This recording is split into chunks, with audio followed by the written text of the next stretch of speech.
পরম করুণাময় মহান আল্লাহ তাআলার নামে শুরু করছি, যিনি অত্যন্ত মেহেরবান। একটি জাতি ছিল যাদের উপর মহান আল্লাহ তাআলা একটি যন্ত্রণাদায়ক শাস্তি আরোপ করেছিলেন এবং সেই জাতির সবাইকে বানর বানিয়ে দিয়েছিলেন। তারা এমন কি গুনাহ করেছিল যার কারণে মহান আল্লাহ তাআলা তাদের উপর এই শাস্তি আরোপ করেছিলেন। তারা বানর হয়ে যাওয়ার পরে কতদিন পর্যন্ত বেঁচে ছিল, তারা কিভাবে এই যন্ত্রণাদায়ক মৃত্যুর স্বাদ গ্রহণ করেছিল, বানরের পরিণত হওয়ার পর নিজেদেরকে দেখে কি বলতো, আজকের সময় যেই বানর দেখতে পাওয়া যায় তারা কি সেই জাতির অন্তর্ভুক্ত? এই সমস্ত প্রশ্নের উত্তর আজকে আমরা কোরআন ও হাদিসের আলোকে জানব। তাই আপনাদের কাছে অনুরোধ রইল, আজকের ভিডিওটি সম্পূর্ণ দেখবেন। মানুষ আযাবের কারণে বানর হয়ে যাওয়ার ঘটনা হযরত দাউদ আলাইহিস সালামের সময় ঘটে। হযরত দাউদ আলাইহিস সালামের জাতি সাগর পাড়ে অবস্থিত ইলা নামে একটি গ্রামে বসবাস করত। তাদের সংখ্যা ছিল প্রায় ৭০,০০০-এর মতো।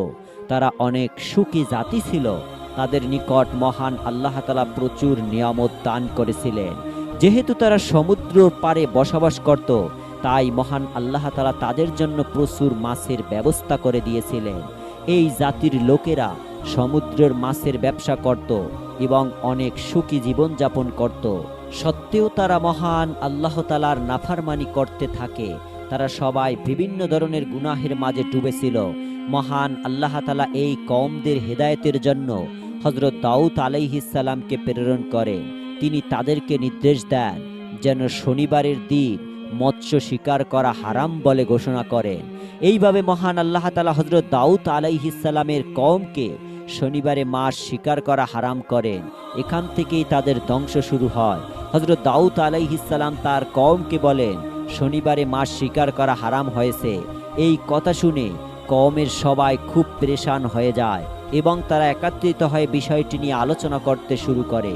কারণ প্রতি শনিবার সমুদ্রের কিনারায় প্রচুর মাছ জমা হতো, আর সপ্তাহের বাকি দিনগুলোতে মাছ খুবই অল্প আসতো, এমনকি কখনো একেবারে আসতো না। যেহেতু এই কওমের লোকেরা মাছ ধরে জীবিকা নির্বাহ করত, তাই তারা মহান আল্লাহ তাআলার এই হুকুমে খুব চিন্তিত হয়ে পড়ে, কিন্তু বুঝতে পারত না এটি একটি পরীক্ষা। এরপর একদিন শয়তান তাদেরকে ওয়াসওয়াসা দিল। তিনি বললেন, সাগরের কাছে বড় বড় পুকুর খনন করতে, যেইগুলোকে নালার মাধ্যমে সাগরের সঙ্গে যুক্ত করে রাখতে। এতে শনিবারের দিন সব মাছ সেই নালার মাধ্যমে পুকুরে এসে জমা হবে এবং তারা নালার মুখ বন্ধ করে দিবে, যাতে রবিবার দিন ওই মাছগুলোকে ধরা যায়। শয়তানের এই পরিকল্পনা তাদের কাছে পছন্দ হয়ে গেল। এভাবেই তারা নালা ও পুকুর কাটা শুরু করে। কিন্তু তারা বুঝতে পারেনি এই কাজ করলেও এটা শনিবারে মাছ শিকার করাটার মতোই হবে, যা আল্লাহর পক্ষ থেকে হারাম ঘোষণা করা হয়েছে। এই ঘটনায় এই কওম তিনটি দলে বিভক্ত হয়ে গেল। প্রথম দল কাজ করতে অস্বীকার করলো এবং হারাম বলল, তারা মাছ শিকার থেকে দূরে থাকলো। দ্বিতীয় দল কাজটি খারাপ জানতো কিন্তু চুপ ছিল, তারা স্বীকার করত না। তৃতীয় দল ছিল নাফরমান, যারা শনিবারে শয়তানের পথে মাছ শিকার করতে থাকে এবং আল্লাহর হুকুম সম্পূর্ণরূপে অগ্রাহ্য করে। তারা প্রতি শনিবারে মাছ শিকার করত এবং খেত ও বাজারে বিক্রি করত। প্রিয় দর্শক, হযরত দাউদ আলাইহিস সালামের কওমের প্রায় 12,000 লোক ছিল যারা আল্লাহর হুকুম অস্বীকার করে মাছ শিকার করত। হযরত দাউদ আলাইহিস সালাম বারবার তাদের মনে করিয়ে দিলেন যেন তারা এটা আর না করে, কিন্তু তারা অমান্য করে প্রকাশ্যে মাছ শিকার করত। পরবর্তীতে যারা মাছ শিকার করত না, তারা 12,000 জনকে আলাদা করে দিল এবং একটি দেয়াল নির্মাণ করল। দেয়ালের এক পাশে যারা মাছ শিকার করত না, অন্য পাশে যারা মাছ শিকার করত। হযরত দাউদ আলাইহিস সালাম নাফরমান লোকদের বোঝানোর চেষ্টা করলেন, কিন্তু তারা গুরুত্ব দিল না। একদিন তিনি খুব ক্রুদ্ধ হয়ে তাদের উপর লানত করলেন।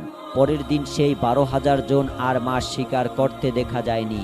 অন্য পাশে থাকা লোকেরা দেয়ালের উপরে উঠে দেখে তারা কি অবস্থায় আছে। তারা দেখতে পেল যে ওই 12,000 জন সবাই বানরের মতো হয়ে গেছে। মহান আল্লাহর হুকুম অমান্য করার কারণে আল্লাহ তাদের উপর যন্ত্রণাদায়ক শাস্তি আরোপ করেছিলেন এবং তাদের সবাইকে বানর বানিয়ে দিয়েছিলেন। বাকি যারা আল্লাহর হুকুম মান্য করত, তারা সেই শাস্তি থেকে রক্ষা পেল। বানর হয়ে যাওয়া লোকেরা মাত্র 3 দিন বেঁচে ছিল এবং তারা কিছুই খেতে পারত না, পানি পান করতে পারত না। ক্ষুধা ও তৃষ্ণায় তারা মারা গেলেন। এরপর তাদের মৃত্যু হলো এবং বাকি যারা আল্লাহর আদেশ মানত তারা নিরাপদ ছিল। প্রিয় দর্শক, আজকের সময়ে বানরগুলো কি সেই কওমের অংশ? এই বিষয়ে আব্দুল্লাহ বিন মাসউদ রহমাতুল্লাহ আলাইহি বর্ণনা করেন, একবার এক ব্যক্তি বিশ্বনবী সাল্লাল্লাহু আলাইহি ওয়াসাল্লামকে জিজ্ঞাসা করল, আজকের বানরগুলো কি হযরত দাউদ আলাইহিস সালামের কওমের অংশ? বিশ্বনবী সাল্লাল্লাহু আলাইহি ওয়াসাল্লাম ইরশাদ করলেন, আল্লাহ যখন কোনো কওমের উপর আযাব দেয় এবং তাদের চেহারা বিনষ্ট করে দেন, তখন সেই আযাব তাদের উপরই আছড়ে পড়ে এবং পরে সেই কওমকে একেবারে নিঃশেষ করে দেন। সুতরাং আজকের বানরগুলো তাদের বংশধর নয়। হযরত দাউদ আলাইহিস সালামের কওম মাত্র 3 দিন বেঁচে ছিল এবং তারপর নিঃশেষ হয়ে গিয়েছিল। সুপ্রিয় দর্শক, প্রতিদিন নতুন ভিডিও পেতে আমাদের চ্যানেলটি সাবস্ক্রাইব করুন এবং পাশে থাকা বেল আইকনটি প্রেস করতে ভুলবেন না। আপনার মতামত আমাদের জানান ভিডিওর কমেন্ট করে। আশা করি সকলে ভালো থাকবেন, সুস্থ থাকবেন। আসসালামু আলাইকুম ওয়া রাহমাতুল্লাহ।